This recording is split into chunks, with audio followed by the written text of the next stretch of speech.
I remember that Sunday like it was yesterday. I was coming back from York. Conference. Boring, long, predictable. The kind where you shake hands, fake smiles, sit through panels you forget before they even end. I boarded the 1841 train heading south. Coach B window seat. That's what the ticket said. Nothing unusual. Until I saw it. A book. A small leather-bound diary. Sitting across from me. No label, no markings. Cracked at the spine. A little too worn to be new, but too precise to be old. I looked around. Nobody seemed to notice it. Nobody claimed it. So I did what anyone would do. I opened it.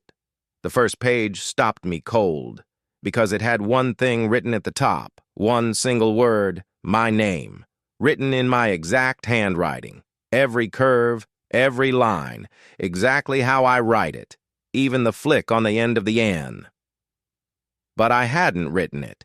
I was sure of that. And below it was today's date. I stared at the page for a long time, then turned it. The next line read, he boards the 1841 from York. Coach B window seat, alone, as always, because she's not real, not anymore. My stomach turned. Coach B window seat, that was me. She's not real? What the hell did that mean? I looked around again. The woman a few rows up was typing something on her phone. A man near the door was reading. Nobody noticed me. Nobody noticed this book. I should have closed it. I should have thrown it on the floor. But I didn't. I kept reading.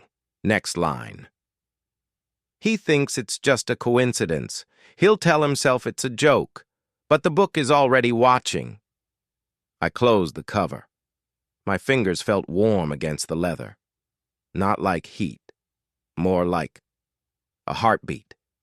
I stuffed it into my bag and tried to forget about it. But the reflection in the window across from me was gone. No me. No chair. Just black. I tried to breathe normally. Tried to tell myself it was nothing, just a coincidence, just a weird book, someone's prank. But the longer I sat there, the more I realized something was wrong. Really wrong. The train moved quietly beneath me, smooth, silent.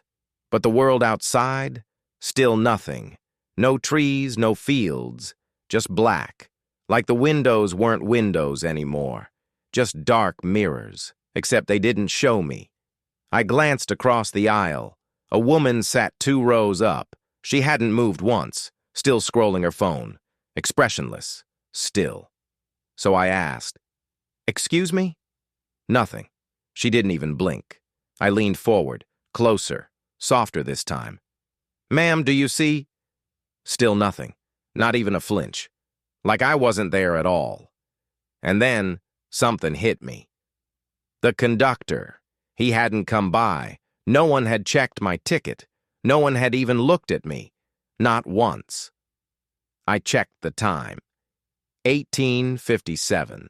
Still early. Still enough time for everything to be normal, right?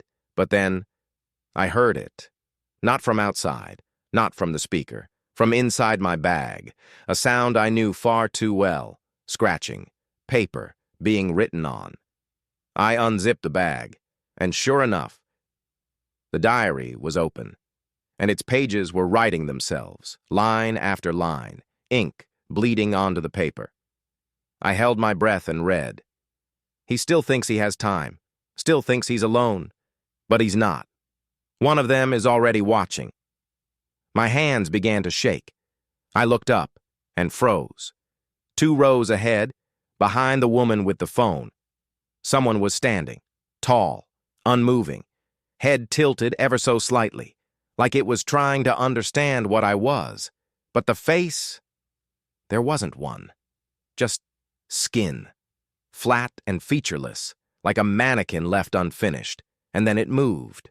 1 step, slow, deliberate, and then another. No sound. I blinked, and it was gone. I grabbed the diary and held it tight. I didn't dare breathe. I told myself I imagined it. that I was tired, confused, losing it. But when I looked down, the book had flipped to a new page, and on it, 4 words: "You're already inside." I couldn't stay in that seat. Not after what I saw, not with that thing still burned into my brain. I stood up, shoulders tense, legs shaky. I clutched the diary tight and moved toward the next carriage. The sliding doors opened, but the moment I stepped through, everything changed. The lights in this car were different, dimensions flickering, orange-tinted. The walls weren't plastic, they were wood. Dark wood panels with gold trim, like something from the 1960s. Ashtrays on the arms of the chairs, green velvet seats, no passengers, no sound. The door behind me shut. I turned around. The car I just left? Gone. Only darkness through the door window. I was alone. That's when I saw it. A mirror, framed in brass, oval, bolted between 2 seats. I stepped toward it. At first, I saw nothing but my own reflection. Then, a shadow moved behind me. I spun. Nothing. Turned back. Now the reflection was gone. No me, no shadow, just an empty frame. And sitting right beneath the mirror was the diary. Even though I still had mine in my hands. Identical. Same leather, same wear, same smell. That faint, sour parchment scent. I reached down, picked it up. It was cold, freezing. I flipped it open. Nothing. Blank pages, except the very last one. One sentence. "If you're reading this, the train has already decided." I closed the book, put it down. That's when the lights cut out completely. Total darkness. Not even emergency lighting. Not even the hum of the train. Just silence. Until the scratching started again, but not from my bag, not from the diary, from beneath me.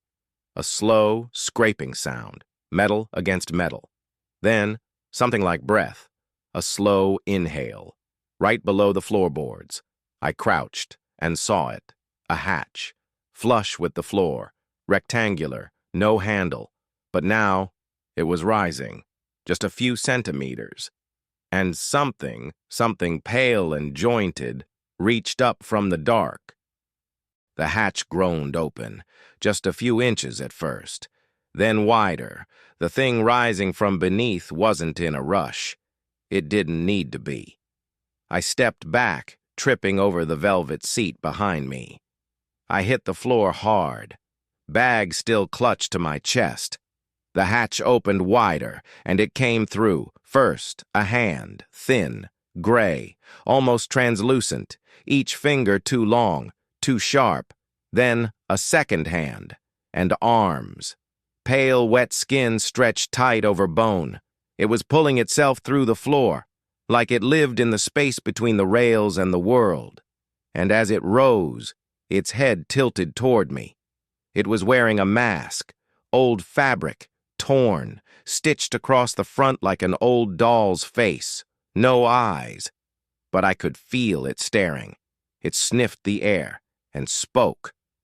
"Your page," it said in a dry, broken voice, "is blank." I couldn't move. I couldn't even scream. The diary in my arms began to shake. Pages flipping rapidly, wind whipping through the dark car. The creature stepped closer. Its head twitched, like it was sniffing time itself. Then it raised a hand and touched its own mask. Slowly, softly, and said, "You haven't written it yet." But we read it anyway. My blood ran cold, and in that moment, everything froze. The lights stopped flickering, the pages stopped turning, even the air felt suspended, like the train was holding its breath. Then, a ding, followed by a voice over the intercom, calm, gentle. "Next stop, terminal." The thing? Gone. No sound, no claw, no hatch, just silence. But the diary, still there, now with one new sentence. "You must finish what she started." I didn't know who she was, or what any of this meant. but I knew what I had to do.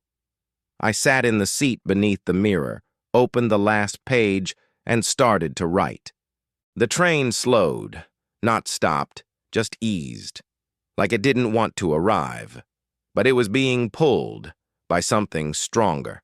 The window still showed nothing. No station, no lights, just black, endless black. But then the doors opened, and for the first time since I boarded, I felt cold air. Still, stale, not night air, tunnel air. I stepped out, onto a platform that didn't exist on any map. No signs, no benches, no people. Only one word spray-painted across every wall. Terminal. And just ahead of me, a bench, old, rusted, and on it, a second diary. Identical, except for the name on the front, Anna. I dropped to my knees. Anna was my sister. She died 7 years ago. A train accident. Wrong platform, wrong time, wrong train. She'd always kept a journal, but it was never found. I picked up the diary, opened it, and inside were pages, dozens of them, all in her handwriting, talking about me. He's always blamed himself, even though it wasn't his fault, even though he couldn't have known. He carries the guilt like a second skin, and now the train carries him. Tears hit the page. I flipped forward. Final page. Only 2 words. End it. I sat on the bench, and for the first time, I wrote back. Wrote everything I'd seen, everything I'd felt, every moment. And as the final sentence dried on the paper, the tunnel lights behind me flickered out. One by one, the train's doors hissed shut, and it left, without me. I woke up the next morning, in my bed. Diary gone, train ticket gone, just silence. But sometimes, when I ride the train home at night, I feel something heavy in my bag, and when I check, the diary is there again, pages blank, waiting,